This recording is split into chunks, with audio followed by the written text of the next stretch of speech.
Hello, my name's Katherine Hurst. I'm an interiors journalist, and this is my Devon beach house. Let me show you round.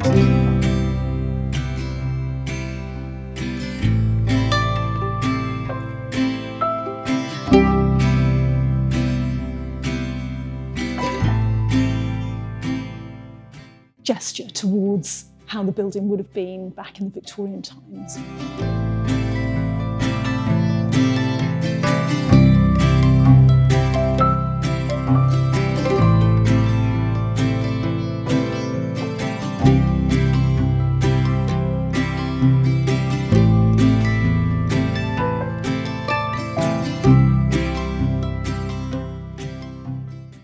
Devon is a part of the world that I've been coming to ever since I was a child. My mum, my dad, my brother, my sister, we used to all bundle into the car on half-term holidays, summer holidays, and come and head to the coast. And I think that there is something really lovely about sharing, these experiences with my own children now, walking in my own footsteps, seeing them play on the same sands as we used to play as children.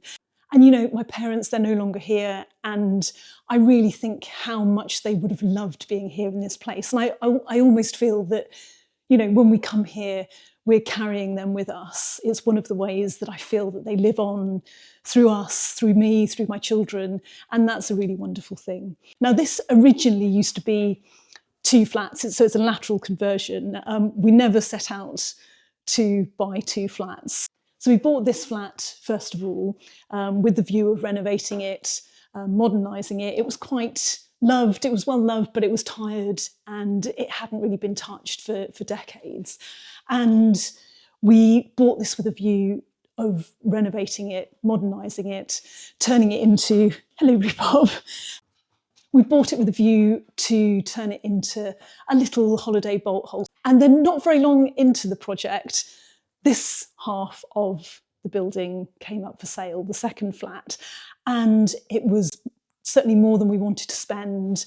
We weren't initially thinking that that was what we would do. It was at auction. I remember going along. I had my youngest daughter with me. She was asleep in the pram. She was just really little at the time. And I remember that thrill, that excitement of bidding at auction, feeling really quite nervous, quite, the adrenaline rush of it all. And I remember when the auctioneer's hammer went down, when he called out my padel number and we'd secured it, I called my husband and I was just so thrilled. It does mean, though, this lateral conversion, that it's really expansive, it's light, it's bright. The high ceilings and the period features are one of the things that really first drew us to this house. So it has, beautiful cornicing, this lovely high skirting board. And, in places, because it had been converted really quite badly in the 1980s, kind of chopped up into lots of small flats, lots of the cornicing was really quite damaged. We managed to find a specialist who restored the coving for us and, did such a brilliant job of making good, of, matching in the parts of the coving which had been kind of hacked out by an unsynthetic restoration, that, we've now created something that I like to think has a little bit of a sort of gesture towards how the building would have been back in the Victorian times. It was then that we kind of, got started and started uncovering some of the things that we weren't really expecting. If you look down here, you will see languishing on the floor is a roll of carpet. That has been there for almost 10 years. And through this door here is somewhere that I will take you in a moment. It was where we started work and, very soon uncovered something a little bit untoward. This would have been one of the grandest rooms in the house, with its tall ceilings, lofty high windows and the views out over the sea. The windows, unfortunately, are replacement. I would dearly love to restore them one day and return them to kind of the original period style. And the same too with the shutters. So the shutters have over time been painted in, and I would really love to strip those back, get them working again, and I think that they would be a really lovely feature. We had this shaker kitchen fitted. It's from the Shaker Kitchen Company, and It feels quite traditional in its style, quite understated, I think. It's painted a colour called After Midnight, which is a sort of blue-black, and it works really nicely in this space. It feels quite elegant, it feels quite refined, and it's also something that if we want to change the colour scheme at some point down the line, we will be able to do that, we'll be able to repaint. And I think that's the beauty of kind of high-quality cabinetry, that you can change your mind. You don't have to buy, a whole new kitchen. You can refresh things quite easily. So we've added some things that have got a sort of period feel. So the column radiators, the dresser, which I found on eBay for, I don't know, about £300, and, had it painted up, and it looks like, a really grand, French style dresser. I really wanted to lean into that coastal sort of style. It fits really well into the alcove, and it almost seems like it's made to measure. And I like to think of, where that dresser might have been last, what it might have seen over the course of time, and how happy it now feels in this space. As always, I've tried to incorporate things that have some meaning. So on the wall here is my nan's barometer, which used to be in her lounge. The same with the side table over here, which, I remember going into her lounge, which was always so lovely and warm, and the Rayburn was ablaze. And on this side table, there would be her lamp and her knitting and her sewing. And it's really nice to have something of her in this place. She used to love this part of the world. We used to come here as a family, and I think she would just love the fact that, we're here, that my children are enjoying this space just as I used to. So the barometer doesn't work. I would love to get that restored one day. But if you do know anything about barometers and how I might go about getting this working again, I would absolutely love to know. So do drop me a note in the comments. And of course, if you're enjoying this channel, do subscribe. It really helps us grow this little community of like-minded people. I often get lots of questions about this range cooker. I really wanted something that had a bit of a feel of an Aga, but which was less heavy and certainly less expensive. And this really does the job well. We're fortunate to have gas in this building, so the hob is gas and the range cooker itself is electric. And whilst it has a slightly more contemporary feel than an Aga, I think it really suits the space well. We had a mantle made, a bespoke mantle, which again leans into that traditional style. The tiles were a bit of an afterthought. For a while, we just had a plain blank wall here, and these were tiles, Moroccan encaustic tiles, that we had left over from an old project. And all of a sudden I thought, I know where they would look good. And we had somebody lay those for us as a splashback. I think the colours, the chalky whites, the soft greys really work well in this sort of coastal setting, and are a really nice focal point. Lots of people often comment on how much they like those tiles. I found this table on eBay and it works really brilliantly here. I think it was about £80. Of course, there's always, the transportation of these things is what really costs. But I think it's still, it's a really solid, lovely farmhouse table, which feels quite understated in the space. I had these benches made, and I really like the sort of sense of informal dining that there is in here. Although I have to say that I am toying with the idea of replacing the benches with chairs. So quite often I will work here, I will be doing my writing, my children will be doing homework whilst they're here on holiday. And I think maybe chairs are a slightly more comfortable, practical choice, that this is a really multifunctional space. And I think that having comfortable chairs is probably a good idea. So that is something that's definitely, things are continually evolving. That's definitely something that I'm thinking of doing here. This is always a really lovely sociable space. When we arrive here, first of all, we will go out and buy fish and chips and sit here and eat them looking out over to sea. And it always feels like the start of the holiday. The rug is a fairly recent addition. That is from Ruggable, and I really like their rugs. They have a whole range of rugs, from contemporary styles to things that feel like this, almost like a sort of Persian rug. And the thing I really like about them is that they're washable, and you can easily spot clean them. So when Rhubarb was here as a tiny, tiny puppy, and there would sometimes be accidents. For homes that are, busy homes with children and animals, they're a really, really good choice, I think.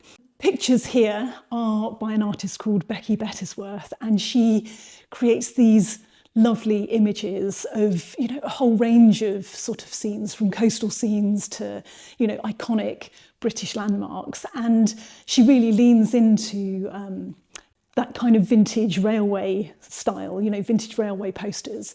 I really was drawn to the colour scheme of these, the soft pastels, the blues, and those are colours that I've worked in, throughout the building, throughout the property, just a smattering of blue, a smattering of pastels that feel quite soft and gentle and really work nicely in this space. The deck chairs here are the chairs that I bought when we didn't have any furniture in this house. So, for quite a long time, these were the chairs that we had in our living room, and we've now got them here with the lovely view of the sea. And I will often come in here in the morning after I've done my yoga, make myself a cup of coffee and sit here and read a few chapters of my book, looking out to sea, feeling the kind of warmth and the brightness of the sunshine, and thinking what a beautiful place this is. So this is where Rhubarb sleeps. She's always here basking in the sunshine. And this cabinet behind me is a larder and a fridge freezer. And I wanted something here which was a standalone piece. I really wanted an integrated fridge freezer, and I really wanted a larder. And we didn't quite have the space to have two freestanding pieces. So this is a really lovely piece which does both jobs. At some point, I'm hoping I will be able to show you inside the larder with it all beautifully styled, but at the moment it's a little bit of a mess. So I will keep the door well and truly shut for now, but perhaps we'll come back for another episode in future and do a little bit of styling in the kitchen.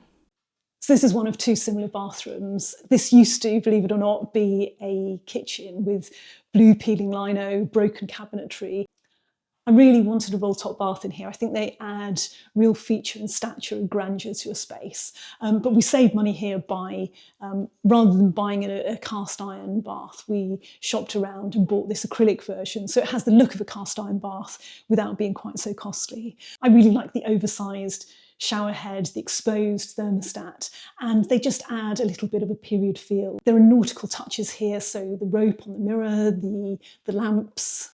There are just little references to the coastal nature of the property. The tiles in here are very similar to some I saw at Fire Dirt, so I fell in love with these tiles. They are French patisserie tiles, and I really, really wanted to use them in here, but they were incredibly expensive. And so I looked around, I scoured the internet and managed in the end to find these on eBay, and they were a fraction of the price. I mean, even less than, I don't know, less than half the price they were being sold at, in the stores.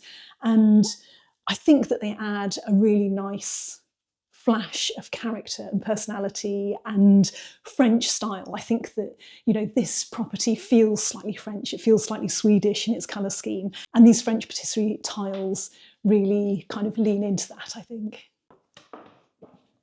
Through here is the lounge, and I will take you through here in a moment. This has got some lovely artwork, and I think you're going to really love it. And through here is the utility. This is where Rhubarb sleeps. It's a little bit of a mess, so moving swiftly on from there. If I take you down here, this is a similar bathroom to the one I've just shown you. So it has similar tiles, a similar exposed shower. But what we did in this room was to install a really lovely vintage style chandelier, and it adds a touch of glamour, a touch of light and brightness, I think, to the space. Again, it's got those French patisserie tiles. It has some of the coastal references. And I quite like in a lateral conversion like this to have, a little bit of cohesion. So just as we have used similar flooring throughout, we've used either the wood lie on the original floorboards or the wool carpet. We've used similar tiles, and I think it just adds cohesion to the space. There's another bedroom tucked around the corner here, which I will show you in a moment. But this is one of my favourite rooms in the house. So this is where my daughters sleep. I always think there's something about twin rooms which evokes, something of holiday and childhood memories. I don't know whether it's maybe sneaking into my sister's bedroom when I was a little girl and, staying in there overnight instead of in my bedroom. Something that takes me back to those lovely childhood memories. So we've recently added some artwork in here, which I think has really helped transform the space. These are works by Miranda, a friend of mine, hugely talented, I think. Her works are really striking, abstract, slightly coastal in their feel, and I think that they feel very much at home here. You will see in a moment another couple of her pictures, so keep your eyes peeled for those. Her work is also shown in Neptune, which if you're in the UK, certainly you might be familiar with. So they stock her prints, but I'm lucky enough to have bought these paintings from her, and they are really special pieces. I really like the vintage style beds in here. These weren't hugely expensive, they're reproductions of originals, and I think I picked up this bedside table for something like £10 from a local second-hand dealer and painted it up, and I think it just fits the space really well. There are some really lovely period features in here, as in all of the rooms. So the coving, the high ceilings. There's the fireplace here that's been cleaned up and painted, and this room, like a few of the others, has a really lovely view of the sea. So I think it's a really lovely place to wake up as the sun filters through the curtains, and to pull those curtains back and to look out over the water. It's a really kind of magical, beautiful place. This room is still a work in progress. I'm hoping soon to add a wardrobe, a chest of drawers. Rhubarb is just gnawing at my hand here. I'm thinking about introducing a little bit of colour, perhaps through embroidered bedspreads on each of the beds, not necessarily matching, but something that adds a little bit of character and colour. Now through here is the lounge. It's one of my favourite rooms in the house. It has beautiful period features, high ceilings, coving, the picture rail, that deep skirting which is so iconically Victorian. And this room was one of the first things that really drew us to the house. It has this beautiful view of the sea, and I think that there is nothing more precious, when you're heading to the coast, of, that first glimpse of the sea. I remember when we used to, come down to this part of the world when I was a child, we used to play a game of, who could spot the sea first, and to be able to wake up in the morning, to pull back the curtains and to have this sea view is something which I find so precious, so uplifting, so grounding. I will often come in here first thing in the morning. I will do some yoga, and I will find myself, as I am, breathing deeply, feeling that grounding of the stretching and the yoga. I'll look out to sea and I will feel almost a sense of disbelief at how lucky we've got to have found this place and to have made it our own. It really is somewhere to make such precious memories. The artwork in here is one of the most striking things, I think, and probably none more so than this artwork behind me. This is by Jessica Morgan, an American museum curator, and it was originally painted as part of a project to bring art into hospitals. And I bought this at auction, bid on it, even though I wasn't there. I think I bid over the internet, and wasn't really expecting to be successful. And then I got the phone call. They told me that I was the winning bid, and I thought I knew just the space for it. I think it looks really striking here. There's something I think quite playful and fun about the colour and the style of it. So there's a kind of childish simplicity about it, but there's something quite joyful about that, I think. The mantle here is original, and I bought the cast iron insert on eBay, I don't know, perhaps £20 or £30, not very expensive at all. And it really, lends a sense of sort of period feature, I think, to this lovely room. So like the column radiators, I like leaning into the style, the original style of the building. Of course, there are kind of modern touches. So the stripped floorboards are a much more contemporary feel. The wood lie, the lighter look is kind of quite Swedish, I think, in style. And we also had laid, hearth using similar tiles to the ones we used in the bathrooms. I recently added this chandelier. It's really Art Deco in its style. And if you look closely, you'll see it's made up of dozens and dozens of glass rods. And when it's lit, it kind of glitters and glimmers and really adds a lovely touch of glamour to the space. But I also like to layer lighting. And so I have got floor lamps. These are quite new additions from Pookie. There are rechargeable lamps which I have dotted about the room, and I will turn those on in the evening for more subtle light, perhaps adding the wall lights and the candles, and it creates a sense of kind of warmth and coziness in here. I would really love one day to install a wood burner or a gas-fired burner of some kind, and I think that that would be a really lovely touch, somewhere that even in the winter we can come here and cozy up around the fire. But in the meantime, I'm making do with candles in the grate, and they just add a nice gentle flickering light.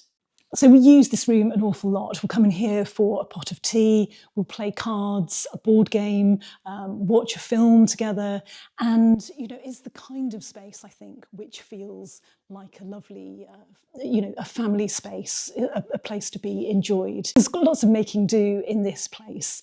The sofa is over 10 years old, it's pretty faded, there are salty marks and stains, and there's something about it that almost makes me think that it's just a really lovely reminder of the memories that we've created here over the years.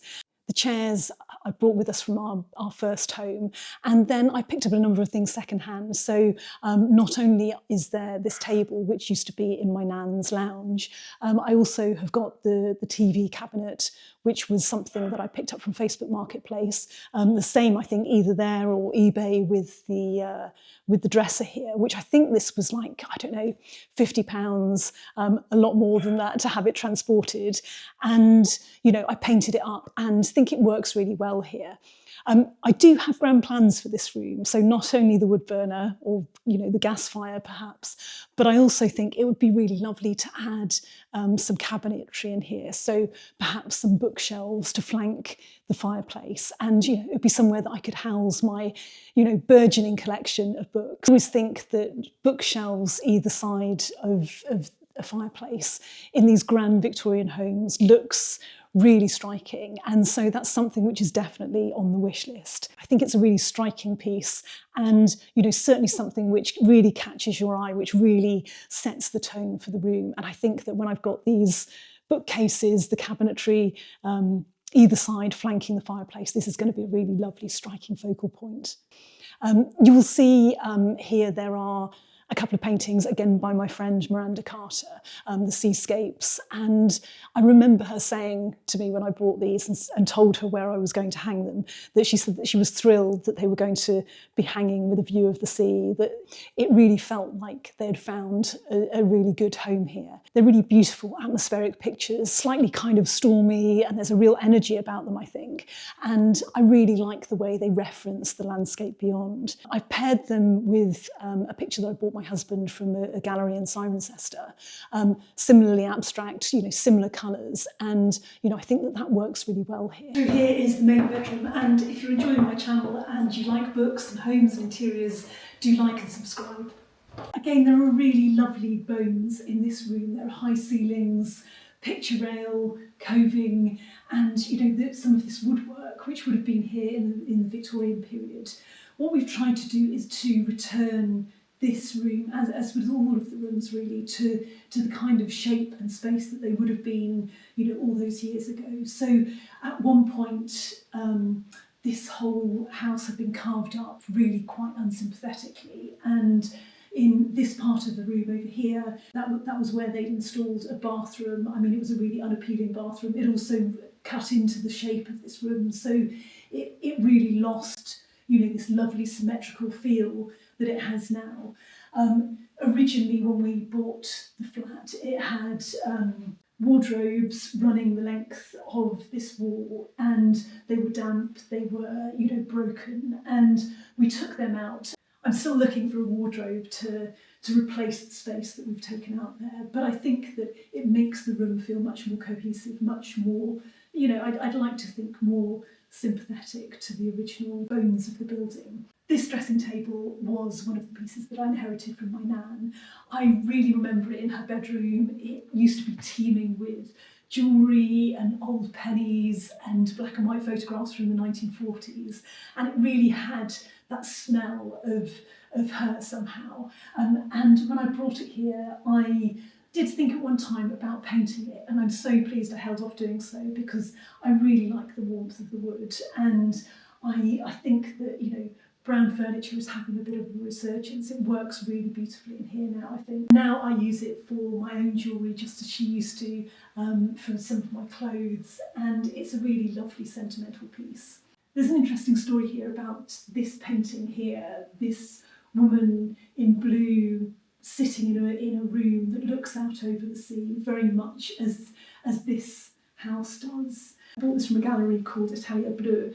It's no longer in operation. The woman who ran it, Elizabeth, she was always such a generous contributor to my, you know, channel. She would post very generously, you know, in response to what I had shared.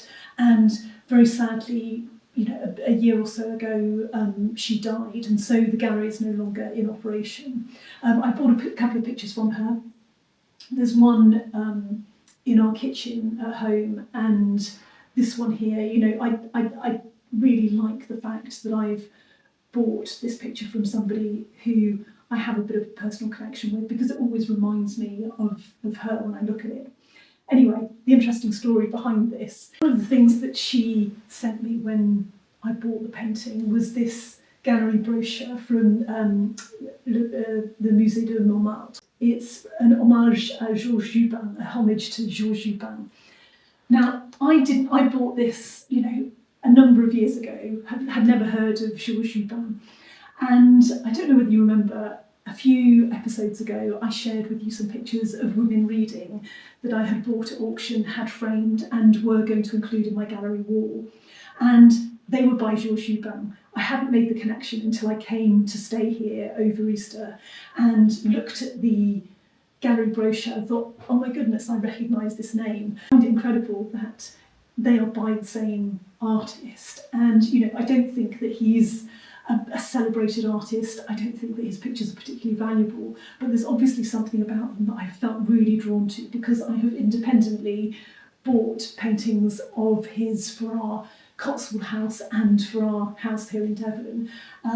Anyway, I think that this is a really lovely picture. I like the touches of the sea, the coastal feel. Incorporated lots of vintage pieces. So this desk is a vintage piece that I found on Facebook Marketplace. It was really not very expensive at all, perhaps £50 or so. And my son will often come and work in here, looking out over the garden. And, you know, recently he was revising for an admissions test and spent hour upon hour in here working away. And this expansive desk was a really lovely place for him to work. The chair is another of my nan's pieces. So these used to be in her kitchen, and she upholstered them, you know, herself. She was always incredibly handy, always up for a challenge, and I think she taught herself to upholster. It's something that I really wish that I had asked her, you know, how to do, to have got some lessons before now. It's obviously too late, but they are really lovely things to have in this space. You know, nice little memories of her, I think. The bed, I think, is from Loaf, and it has a nice sort of French feel. In fact, I think that the whole room has a kind of hint of French style about it. So it's painted in Farramball ammonite, and in fact all of the north-facing rooms, all of the slightly darker rooms are painted in ammonite. And then we've gone for Purbeck stone in the slightly brighter rooms, so the living room, the twin bedroom. We've also used wool carpet in here. Probably ideally I might have stuck with the floorboards, but the floorboards in here were quite damaged, partly because of that bathroom that had been kind of carved out of the room. And so we went for wool in here, and actually it's a really nice warm texture underfoot, a really nice natural material. Lots of people ask about the light pendants in here. Again, they have a little bit of a coastal touch. They are wicker, they're painted, you know, they almost feel like vintage lobster pots to me. I bought them from Maison du Monde, an online retailer. I don't think that they stock them anymore. So if anybody does know where you can source something similar, do let me know, because people are always asking me. The bedding in here is very much investment bedding. So I've recently switched to a cashmere duvet in here from Ava Innis, which really I found helps regulate temperature, which, you know, if you're anything like me, can go from feeling freezing cold to boiling hot in the space of, you know, 2 minutes. And this, I find, really helps regulate my temperature overnight, and I've really noticed a difference in the way that I sleep. The bedding is really good quality too, I think. It has really thoughtful, considered design features. They tie the bedding onto the corner of the duvet, and it means that it doesn't kind of move about too much in the night. The fitted sheet has really strong elastic so that that stays in place. Just really lovely, thoughtful touches, and so I think I will definitely be ordering from this brand again. It's a brand called Rise and Fall. I will put a link in the description for you. Anyway, let's head on through to see the rest of the property. So here is this room at the end that I promised to show you. Come and take a look. So when we first bought the flat, this was a bedroom. It was really damp, and we thought, okay, well, we will get to work on this, sort out the damp, you know, perhaps give it a lick of paint, and we can get going on it. This is, you know, 10 years ago now. I remember having a call from the builder saying that they had discovered that there was a huge crack in the fabric of the building, and, you know, it was raining really heavily outside. There was water pouring into this room. I remember feeling quite panicked about, you know, what was going on. So we'd stripped back all of the existing plaster with a view to try and replaster and get the damp sorted. And during that process, they'd made this discovery. And not only that, they also, when they took up the floor, realised that there was this kind of void beneath. It looked a little bit like a cellar, a little bit like a prison cell, and, you know, went right down deep into the ground.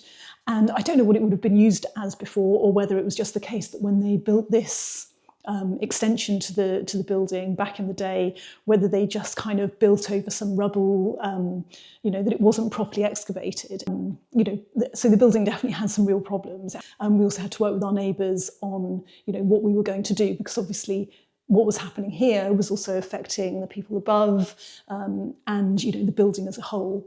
There's a whole, you know, long story here about, you know, changing managing agents, and it taking year upon year upon year, throwing COVID into the mix, and, you know, it has been a long time coming. But we finally now got to the point where we have plastered the walls.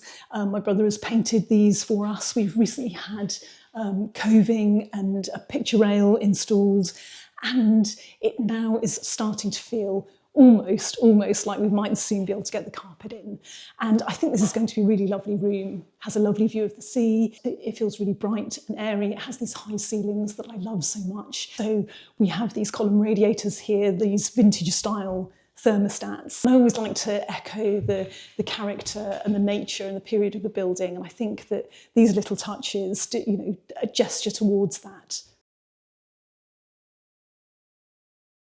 This is one of the guest bedrooms. It's where my son normally sleeps. And one of the real focal points of this room for me is not just the fireplace, the lovely period style that lends. It's this lovely painting of a coastal scene, which I picked up at auction. It really reminds me of a place called Agon-Coutainville, which is a coastal town in northern France. It was the last holiday that I spent with my parents, with my siblings, with all of us together. And it just takes me back to that time, that sense of togetherness, that sense of family holidays, you know, the kind of spirit of you know, being away together, enjoying each other's company that I'm trying to forge here for my own children now. We added in here some shutters. Again, I think that they feel quite traditional. The light really filters in really beautifully into this space.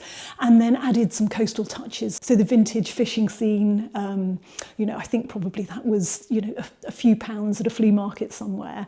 And also then the wicker light pendants which feel quite coastal in their style, and we've used those throughout the bedrooms to create some kind of cohesion. I'm thinking about maybe introducing a little bit more colour into this room. I like the softness of the grey, so this is Farrow & Ball's Ammonite.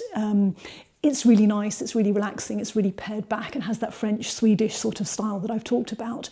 But I also think that this room could perhaps use a bit of colour, so introducing some colour through some vintage textiles, cushions, that kind of thing. I think it will really help to bring this room alive, as well as I think, you know, there's scope for more artwork in here. Probably one of the mistakes that I made in this room was that I didn't go for column radiators in here.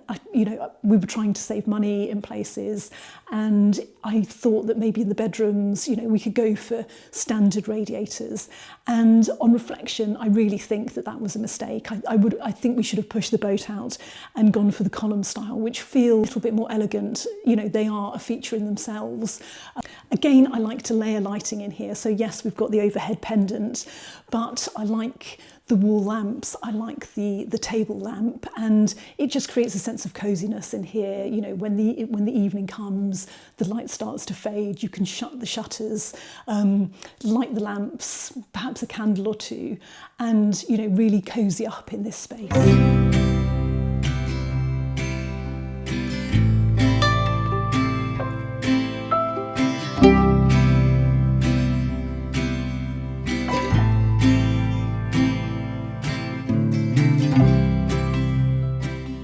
Thank you for watching. If you're enjoying this channel, do like, do subscribe. It really helps us grow this little community of like-minded people. And I will see you back here soon for another episode.